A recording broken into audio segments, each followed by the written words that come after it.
झुक सोचता है कि मैं किसी के समक्ष क्यों झुकूं?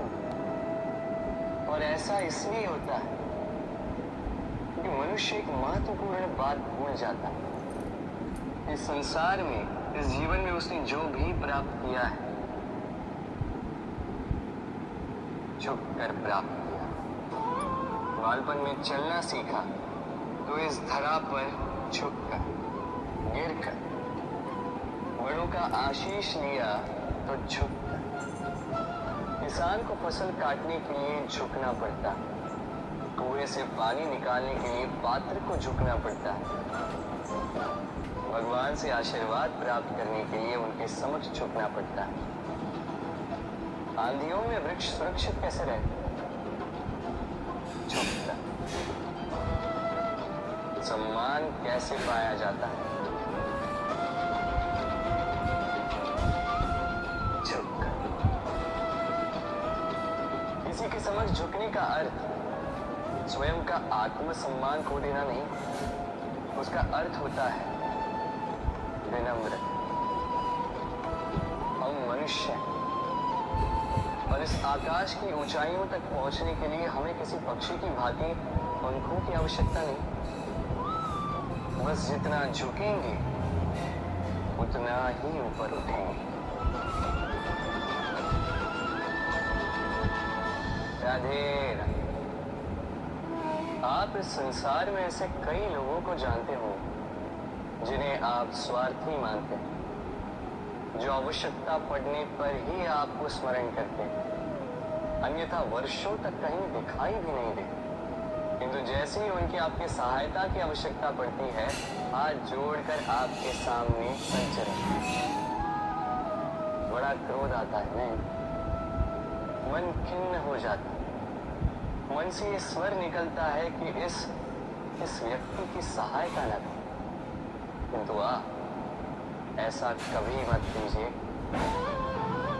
आप सोचेंगे क्यों कह रहा हूं मैं ऐसा?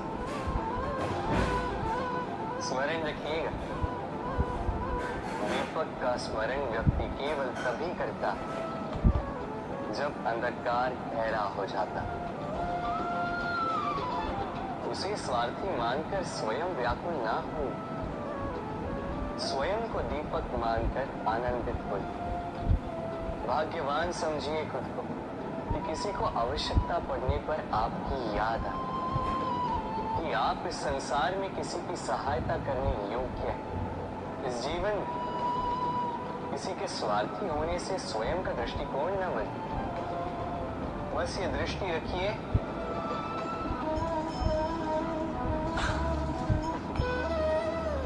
सारे संबंधों का आधार है अपेक्षा। पति कैसा हो जो मेरा जीवन सुख और सुविधा से भर दे? पत्नी कैसी हो जो सदैव मेरे प्रति समर्पित रहे?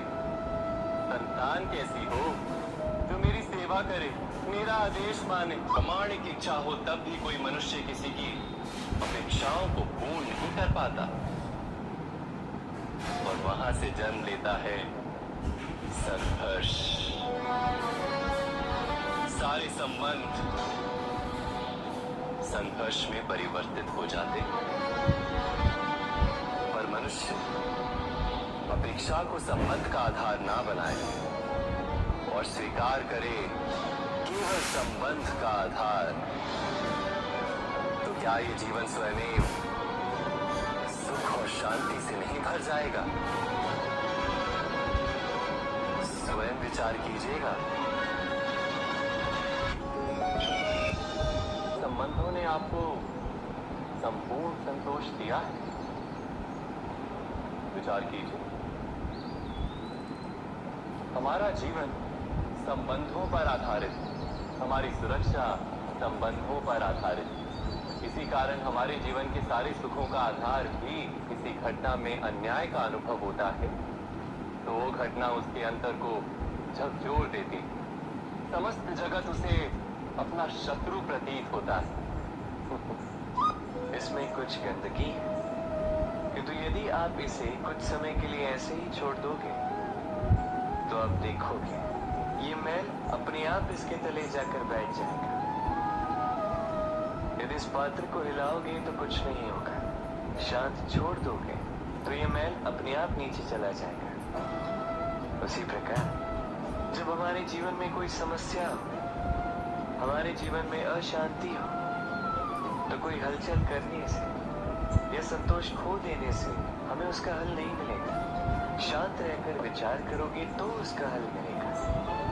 स्मरण रखिएगा, धीरज और संतोष से, शांति से विचार करोगे तो कितनी भी बड़ी समस्या क्यों ना हो, उसका हल अवश्य निकाल लोगे।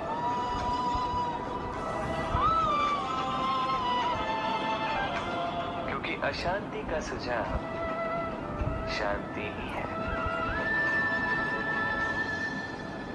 राधे राधे। समय, कहते हैं समय से पूर्व कुछ नहीं होता, हर बात का एक समय होता है।